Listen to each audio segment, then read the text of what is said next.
Hi, I'm Frederick Van Johnson, and I'm sitting here in beautiful, sunny San Francisco. Wow, what a day today, huh? Beautiful day with Mr. Derrick Story.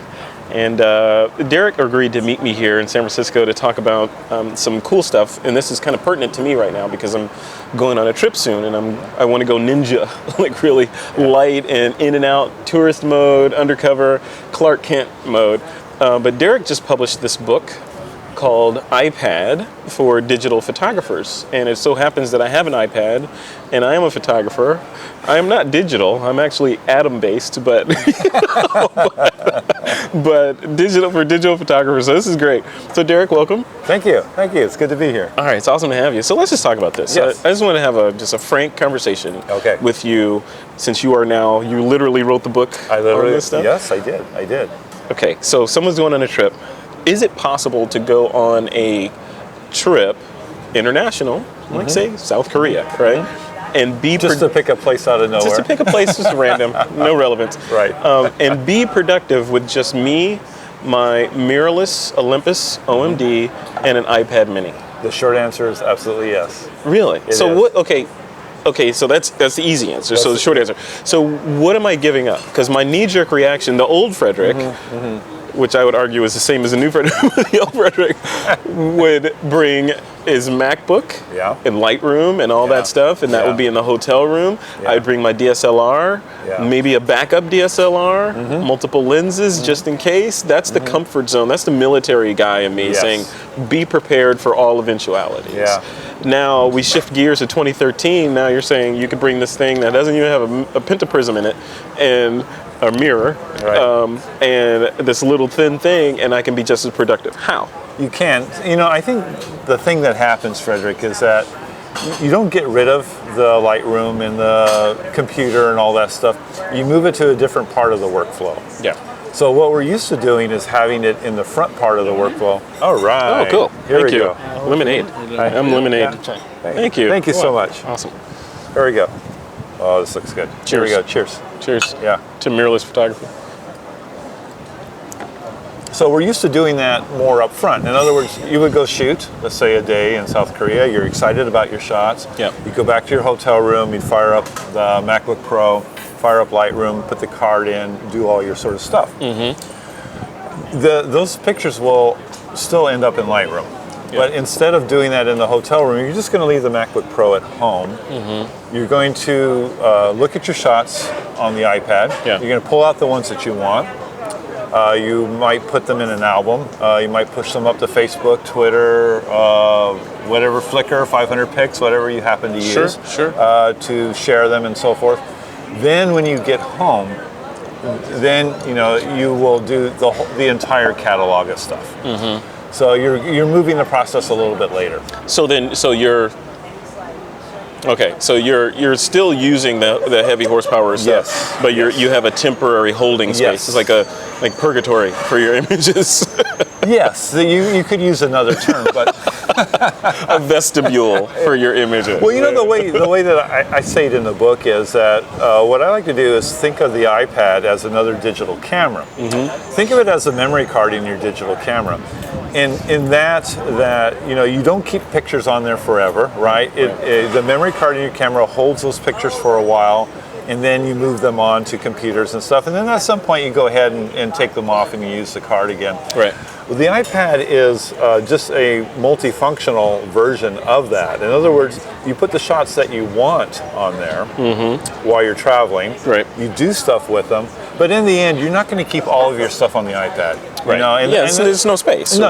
And I think that's where people start to hit the wall with using a mobile device on the road. Is they think of it the same way as their computer. I think the first thing that has to happen is you have to think of the iPad different than your camera and different than your computer, and look at it for what it really is. Yeah. So let's take that tangent and talk about space a little bit. Yeah. Well, this is really good, by the way. What is that? What are you drinking? This is masala chai. Oh, I should have got that. This is just lemonade. Lemonade there. Yeah. Okay. So speaking about space specifically, as I've been researching sort of mirrorless and all that stuff, I've seen this tangent emerge of a lot of photographers saying that there's a movement or a swing back towards shooting JPEG only and not RAW, and relying on the processing in the camera to produce those film looks that you're used to, and getting it right on the negative, and not relying on the, some say, crutch of RAW to be able to rescue an exposure later. Which, as I talk to you and I look at this book, I'm like, okay, well, maybe it makes sense to shoot JPEG because you're space constrained on the iPad anyway. Would that be the right thing to do? What do you think? Well, there's a couple ways to go. You know, a lot of people aren't ready to give up RAW yet, and nor should they. You know, RAW has its place. One of the things, though, that I fight against is the knee-jerk to shoot, where you have to feel like you have to shoot RAW every time. Yeah. You know, and you're right. It's a safety net. It's a safety net, and it's great being able to know at any time you can recover all this highlight information, all the shadow. But not only that, the reason that I shoot RAW all the time is baked into my brain is RAW represents the best that the sensor in my camera can offer. So why would I not want to? That's correct. Why would I want to buy? Why would I buy a Ferrari and not floor it? You know, and go. Yeah. Why would you just go the speed limit in that? Yeah, and you're right about that. The thing is, though, and you sort of alluded to this earlier, and I'm not going to advocate that anyone get rid of RAW. But I shoot RAW all the time. But my brain is switching to it's a tool, right? But what I want folks to be open to is the option of shooting JPEG sometimes. Right. That's what I'm thinking. And that's what I mean, where you just don't shoot RAW everything. If you have a good shot and you shoot it in RAW and you shoot it in JPEG on a good camera such as this OMD that you have, you're going to have a really hard time telling the difference. Yeah. You're going to have a really hard time telling. And it's the shots that you need to push where then that's where they begin to separate. You do try to do highlight recovery on a JPEG, it does not react the same way as it does on a RAW file. Right. So, so you're forced. It's like slide film in a lot of ways. Yeah. So a lot of times when I'm traveling, when I'm being the nimble photographer, say on the road, I'll do a couple things. One is a lot of times I will shoot RAW plus JPEG. Yeah. And it's funny, RAW plus JPEG is one of those things that I've been trying to get away from my whole career, and every time it's like The Godfather. Every time they keep pulling me back in. They keep pulling me back to it because just when I think there's a reason to get away from it, then something else comes up. But why you've been trying to get away from it? Why not just embrace it and use it? Well, I think I've come to that point.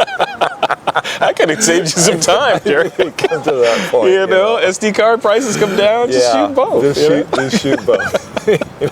Okay. Which is what I'm doing a lot. You're doing it now? Okay. And so there's a number of different workflows that I talk about in the book and that I experiment, but one of them is that I'll put a Toshiba flash card in the OMD, and really any camera that is Wi-Fi compatible will also be Toshiba flash card compatible. Oh, okay. And that's like an easy way to tell if it's going to work in your camera or not. Yeah. Put that in there, and then I use an application called Olympus OI Share. It's an iOS app.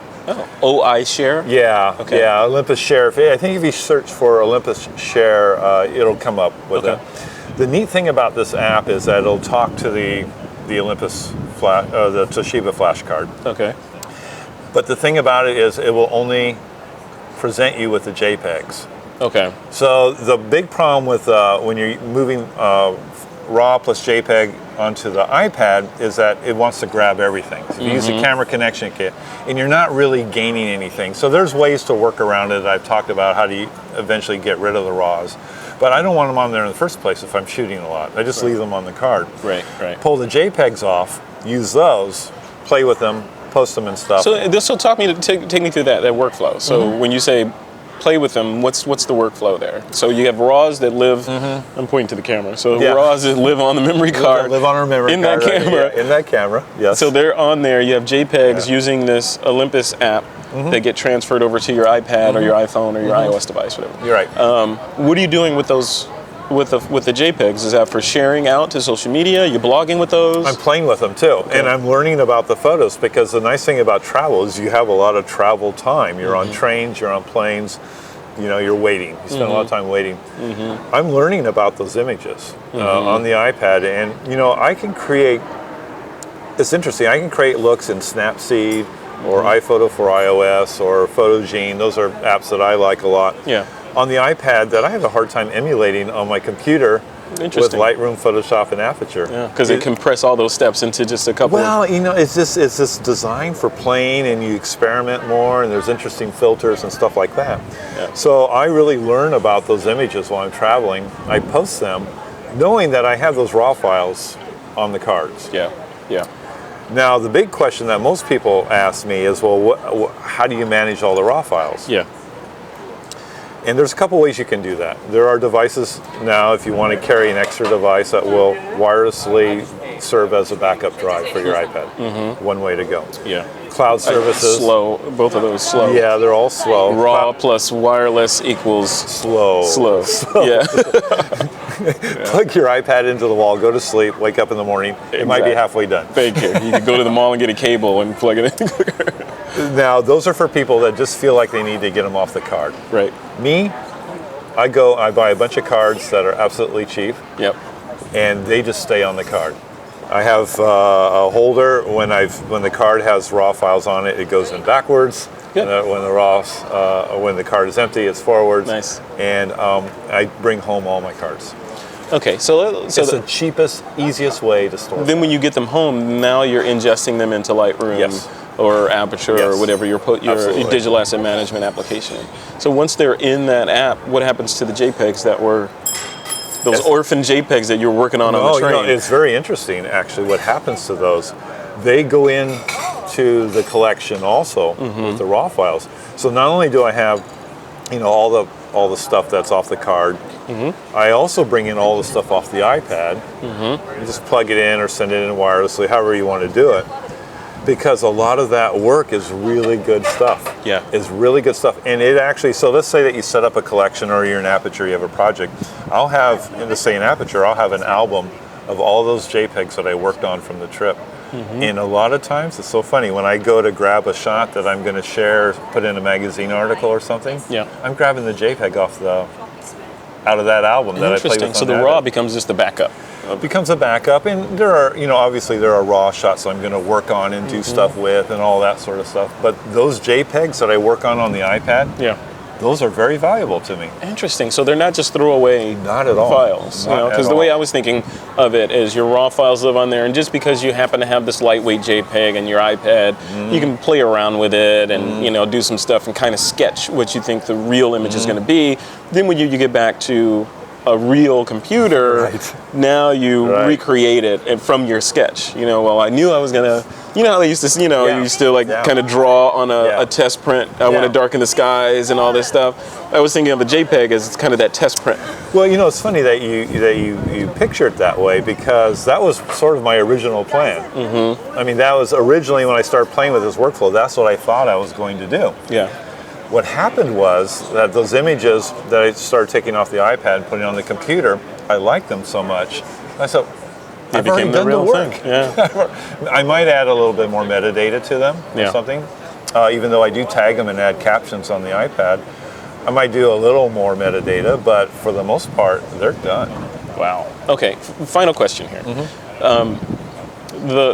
In these new cameras, like the Sony NEX series, or NEX7 specifically, the OMD Olympus that we're shooting this on, these cameras have these art modes in them where you can apply special effects like grainy black and white, or pop art, which is kind of contrasty, oversaturated kind of feel, or soft focus.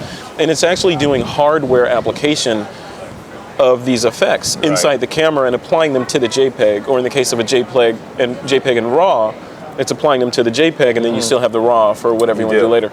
My question to you is, so for those photographers that are just, it's kind of a two-part question. If you're just shooting JPEG, do you want to steer clear of those effects, or is it fun to shoot those, or? That's an interesting question. My approach has been to shoot RAW plus JPEG, apply the effect to the JPEG, but I still want that RAW file. Yeah.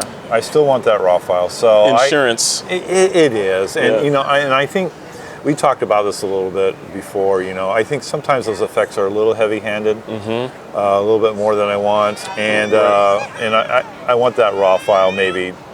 That was Mr. Hankey telling us that we're at the 15-minute mark. So Yeehaw. Yeah, yeehaw. It's howdy ho. Yeah, I'll finish his thought. Yeah. So, but I think they're a little heavy-handed. So in that case, I'll shoot RAW plus JPEG, have the RAWs, and then play with the JPEGs. But the other thing that goes with that is sort of like playing with images on the iPad. I encourage it because sometimes you discover things about a shot that you didn't know was there through using these filters. It might not be where you want to end up, but you go, oh, but you know what? Discovery. Yeah. There's something there that now I'll play with it and get it the way I want. So, Derrick, in this book, do you talk about the Wi-Fi yes. adapters in the book? Okay, so yeah, I can both just look at iFi and Toshiba. Do you have a preference over iFi or Toshiba? Toshiba. Why over iFi? Because it sets up a direct access point. So it doesn't have to go through another server or anything. It actually has its own little access point in the SD card. And then what you do with the iPad, you just log into this, basically, an access point. And then you can use a web browser, you can use Olympus Share, you can use any Shutter Snitch, you can use anything you want to communicate. So it's just more flexible. It's a little more open. Yeah. Cool. When is this book going to be out? When can people get it? It's out right now. It's out now? It's shipping? It's shipping. Cool. So Amazon.com or Amazon.com. They can get it by going to your site too, right? TheDigitalStory.com? Yeah. Okay. Yeah, I always have a link to it there. Awesome. Yeah. Derrick, thank you. Yeah, it's for been a taking pleasure. Time out of your... Oh, yeah, this is a rough life here. I know, this is sunny, I mean, there's not a cloud in sky here. No. We're sitting here sipping lemonade on an afternoon. Yeah. I mean, doesn't get much better. Talking photography. Yeah, You know, it's good to be a photographer, isn't it? It's good to be a photographer and good to have good friends that are photographers. Yes. So thanks, Derrick. And cheers. And cheers. All right. All right.